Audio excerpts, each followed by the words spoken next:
Hey guys, welcome to Wrestling Daze and welcome to today's unseen video. This is where we round up all the big talking points from social media.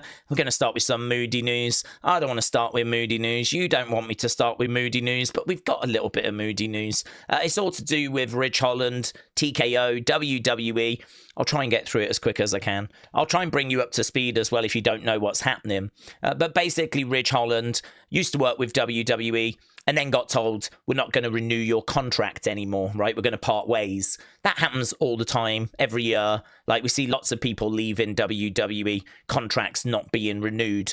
So nothing out of the ordinary there, right? But unfortunately, Ridge got injured in his last match, and it was a serious injury. It's not an injury that keeps him out for like a week or two. He might need surgery. He might need neck fusion surgery, I remember reading. So it's serious, right? And so he now finds himself without a job, but also without the ability to go and get another job because he can't wrestle, right? And if he's going to need neck fusion surgery, I'm not even sure what he can do, to be honest. I don't even know if he's going to be able to move that well, right? It's going to be a long road to recovery for him.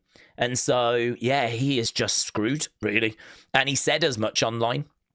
So there's been a lot of concern for Ridge. He was like, how do I pay my mortgage? How am I going to pay for groceries, the bills, just living? I've got a family. And so a GoFundMe has started, and we're seeing so much generosity. I am seeing mixed opinions on this, you know. I mean, there are people saying he was a wrestler on the main roster. He surely made some good money. So, you know, did he not put any of it aside for a rainy day?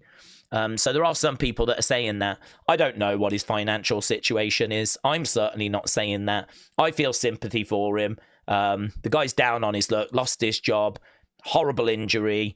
Family depends on him. Seemingly, you know, he just doesn't know which way to turn.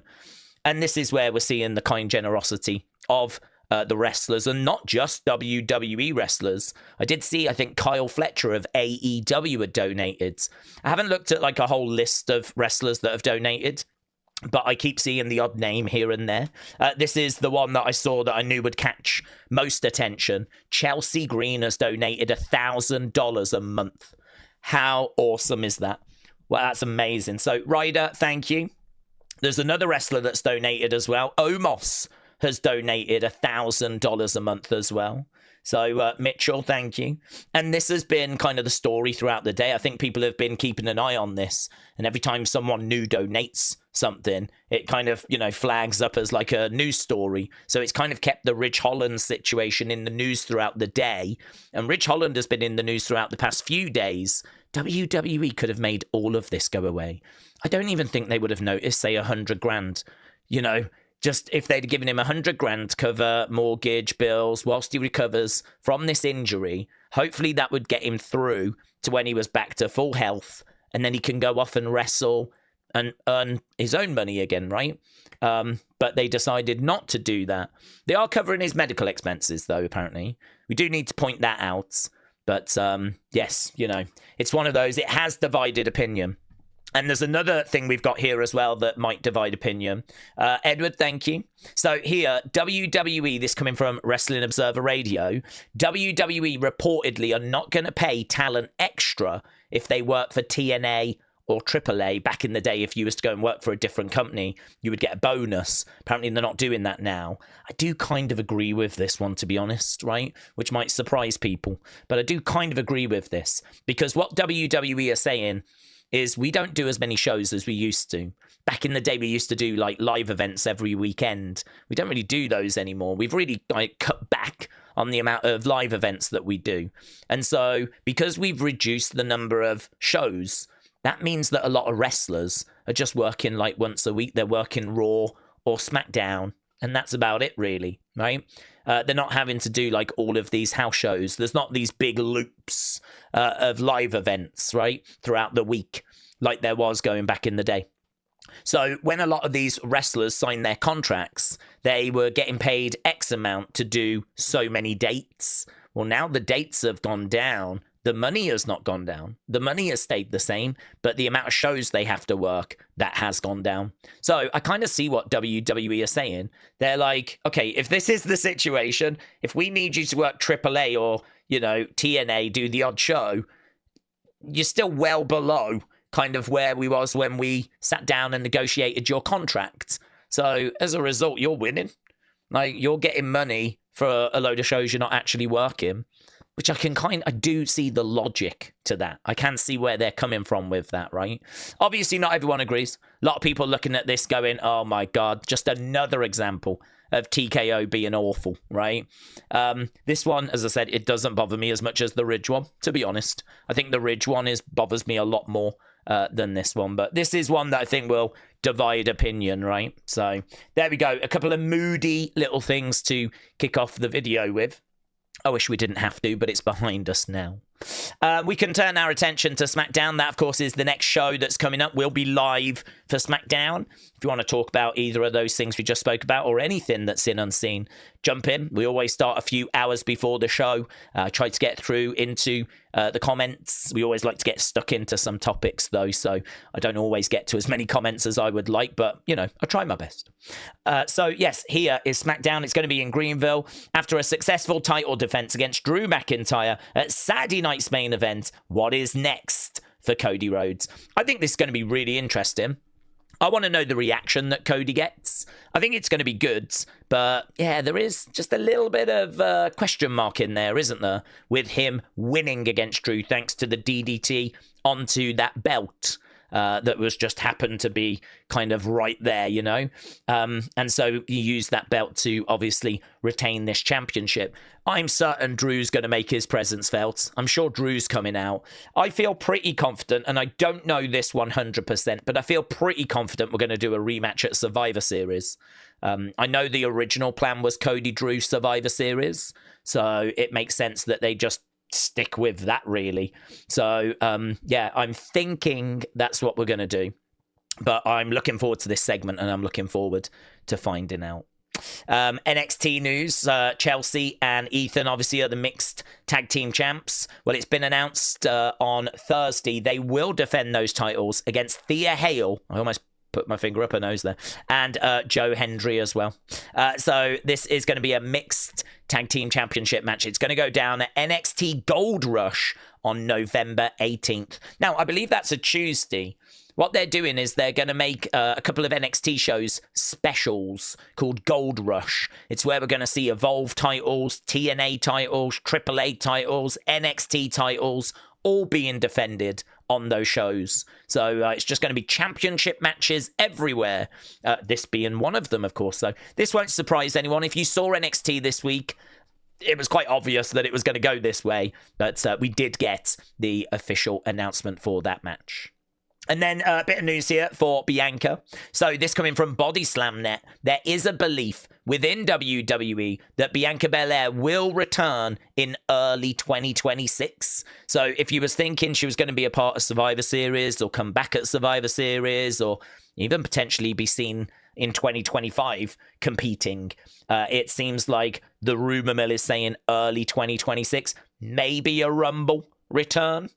WWE is hopeful for the current proposed timeline with the potential of a return earlier than expected. So I am expecting early 2026. I'm thinking Rumble would feel quite good for that. Obviously, if she can get back earlier, as they've said there, then they will obviously try to do that. But with Survivor Series only, 4 weeks away, if right now they're thinking early 2026, that would say to me there's no chance of her making it for Survivor Series, right? That's what that would say to me. I mean, I can understand you making a good recovery, maybe making it in December, end of December, but I can't see her making it for Survivor Series. Unless she's there in a non-wrestling capacity, of course. You know, we did see her as like a special guest ref, didn't we, at, I think, was it SummerSlam? So, you know, she could appear in a non-wrestling, non-physical capacity. But actually, you know, getting in there, getting physical, looks like it's going to be early stages, 2026. Okay, so that's the latest on Bianca. Let's have a look, shall we, and see what we've got here. Oh, yeah, this is interesting. Kanon, thank you. So I just thought I'd include this because this was just such a weird little exchange, just a weird back and forth that I thought you might find it quite interesting, right? So here we've got this move. You need to see the move, really. Here's Kairi, right? The other day. There she is. So she's got her legs wrapped around the head there of, is that Bailey? And she's draped over the ropes. You can see the little emote that she's doing there. Tongue out. The V's up, right? And Kairi's going to do what she wants, right? So WWE posted that. Now, Io's sister, right? Io's sister is a wrestler as well, came online and said, so it isn't just this plastic surgery girl, right? Don't know who that is, right?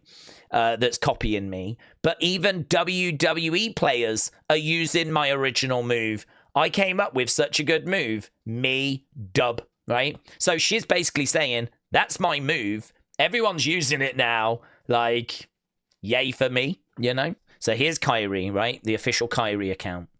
Kairi said, this is a technique that I learned from Yoshino, who taught me the original move that was called the bat. It was developed 24 years ago.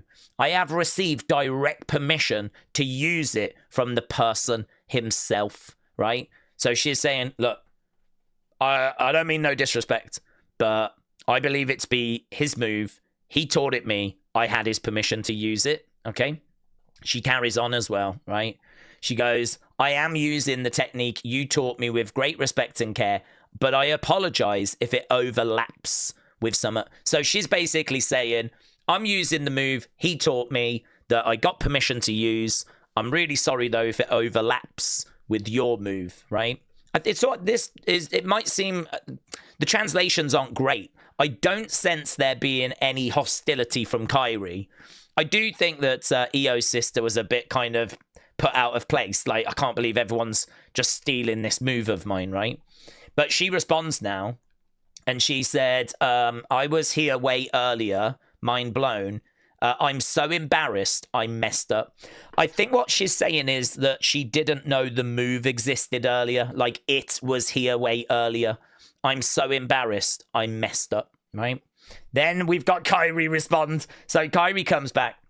I want to use it with care and respect for Mio-san as well. That's Io's sister. I'm truly sorry for not checking thoroughly enough. Sad face. Isn't Kairi so lovely? Right? And then here's Io's sister. She says, respect for me or whatever. No, you don't have to do it. It is fine. On the contrary, I'm sorry for making you apologize. Right? So, you know that their culture is like, and their wrestling is all built on respect. Respect is a real big thing. Right. So, you know, I just thought this was such an interesting back and forth, over just a move. I mean, it is true. I mean, you do get a lot of wrestlers going up to other wrestlers going, look, can I get permission to use your move? I think that Kevin asked Stone Cold if he could have permission to use the stunner when he started using it. I mean, it's just something that happens in wrestling. If you want to use a certain move, you go to the person who kind of owns it, if you will, and you get permission. It was just like interesting to see this kind of miscommunication just play out, right? And it was all done really respectfully as well, which was really cool to see. So, Kanan, thank you. Really interesting. That's something that absolutely would have just passed me by otherwise. Aaron, thank you. So here, Cultaholic said 2 major WWE names have landed voice roles in Zootopia 2. It's unknown who it is at this time, but the film is scheduled for release on November 26th. So we don't have long till find out. Don't know who this is. No word as to who this is. Obviously, it depends on the characters, doesn't it? I don't know if it's male characters, female characters. I mean, we know that Drew McIntyre has got a great relationship with The Rock, and I believe The Rock is in this film. So The Rock might have put a good word in. Cody has just now ventured into films. Roman is always going to be in demand. But if it's a female role, you know, Rhea Ripley, Liv Morgan. I mean, we are seeing a lot of wrestlers now kind of getting a lot more kind of opportunities in TV, in Hollywood. It's that Paradigm agency, isn't it? I think Paradigm have signed up a load of wrestlers from WWE, and they're kind of getting them a lot of opportunities. So, yeah, it'd be interesting to find out who that is, but no word on that at this stage. Brady, thank you. So, Stevie Turner, was also someone that was let go recently. She was the GM of Evolve. And we were surprised because she was on this week's episode. It was a taped episode, but she's been gone a little while now. But she was just confirming that this was her last work as PM of Evolve. So she was, bye for now. So she was just confirming that that is it now. She is actually now done with WWE. Oh, this is mental. This is absolutely mental. I Am the Colour Red said, when you think fans just can't stoop any lower. Jason Baker, right? The guy that makes the Fiend mask, the White Six masks, all of this kind of stuff, right? Dear fans, I truly appreciate all your love for the work that I have done, but I will not tolerate harassment of any kind towards myself or my wife, especially over decisions that we have no control of. So to whomever decided to call not only mine, but also my wife's personal cell phones, how would you even get that? I don't need to know. And leave harassing demands about what WWE superstars should wear, which mask and costume. You have crossed a boundary that if it happens again, I will have no choice but to involve authorities. When it says what superstars should wear mask and costume, not that this matters, but I do wonder if it's to do with Howdy's look. He should wear the dreads. He should wear this mask type situation, you know? I'm just trying to think why someone would be so, like, wound up, animated, frustrated or whatever, that they find the personal cell phone number of Jason Baker and his wife to then actually call it up so that they can, you know, rant. Leave harassing demands like it should be this. That's how it seems to me. I mean, look, I don't need to tell you. Don't do that. Right, Fightful.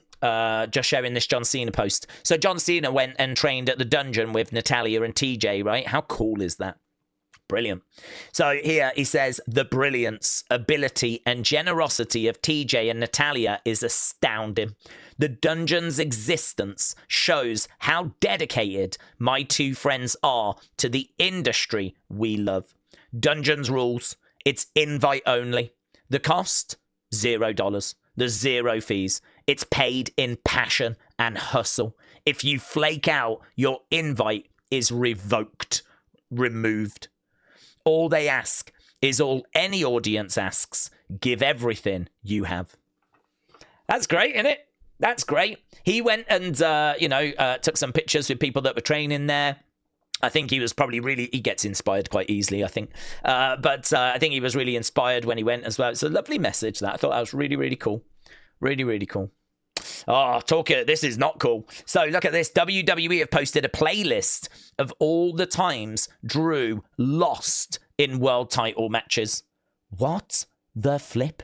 Why would they feel that that's something the world needs? A playlist of all of Drew's losses? Drew was like, read the room, man. No one is asking for this, right? The fans are upset that Cody, if you look online, if you look in the IWC, there's a lot of fans that wanted Drew to win that title and Cody to lose it. There ain't many fans that are calling for a collection of Drew McIntyre's toughest defeats in what is going on? I mean, actually, I look at stuff like this and I'm like, is there a conspiracy against him? Is there actually a conspiracy against him? What the hell's this? What the hell is this? That is a wild decision that someone made. Right, let's have a look in fun, shall we? I don't think there's loads in there today. We do have some new live media. Let's check it out, shall we? All caps. All caps. We're talking 47 hats and retro tees with me and you at Lids. Thanks so much, Stephen A. And today we're covering the 47 hats. Girls, those hats look great on you. I want one. Watch me. Why are you yelling? You guys were texting in all caps and just matching your energy. Girl, that's because Liz has all the caps. All caps? That's funny. Did you come with? Yeah. You've without a filter this holiday season. Oh. I had no idea what that girl said, right, in the background. But she says, did you come with her? And then pans over and it's Dirty Dom. And he's like, yeah. Let's just watch that bit, because I didn't. I had to watch it a few times to figure out what the hell she said. It sounded like, did you go and... What? Energy. Girl, that's because Liz has all the caps. All caps? That's funny. Did you come where? Yeah. You flipped out a filter. Did you come where? Is that what people say now? Did you come where? I'd be like, sorry, what? Do you work here? Is that how you speak to customers? What even was that? Do you come where? Are you having a stroke? Dominic understood it though, so fair play. Fair play. He was like, yeah, I did come where. Okay, I got tagged in this quite a bit. This is from the official WWE Games account. Now, I don't know if this is a meme, the audio, right? I feel like it might be. But someone's actually got some 2K footage to match it really well. This doesn't do anything for me, but I've been tagged in it so many times that I just have to believe this is funny, okay? So let's enjoy this together. Did you come here? Hey, y'all gotta throw it back. No, man, you gotta throw it back, bro. Oh, my God. Throw it back. Throw the damn fish back.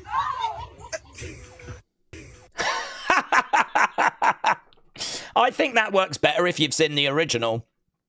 In my mind, there's like maybe a mom and a kid, and the kid's caught a fish, and the mom's saying to the kid, throw the fish back, and the kid's like, I don't know. Maybe if I'd seen the original, I would get it. I don't get that. But, I mean, it's had so many views. Love that. Love that for us. Hey, I'll tell you what I do love for us. I love this for us. So, this is Juan Cena, right? So, I don't know if you know the Juan Cena story, but basically, John got fired in storyline when the Nexus were around. And he would then, Juan Cena would start showing up. And of course, it was John in a mask. But John had been fired, so he couldn't compete. So he had to come out as Juan Cena. Now, there's been lots of pictures of Juan Cena throughout the years. But never seen the entrance for Juan Cena. So, and it was always at like live events as well. It didn't go on for very long. It wasn't like a very long story at all. It's got like that kind of generic, I think it's Tito Santana's music actually. I can hear Tito Santana's like generic Mexican kind of theme. And actually, I think it is Wade, isn't it? Look, as you said, he was in a story with the Nexus at the time. There is Juan Cena. So there's Juan Cena's entrance. So there we go. John Cena in disguise. A very fun part of his career, actually, that. Very fun part of his career. There's a video that's gone up of like John Cena found footage. Just little really interesting bits that has not really ever seen the light of day before. And that was one that got people quite excited. Very good. Right, let's jump into community. We got a couple of bits in community.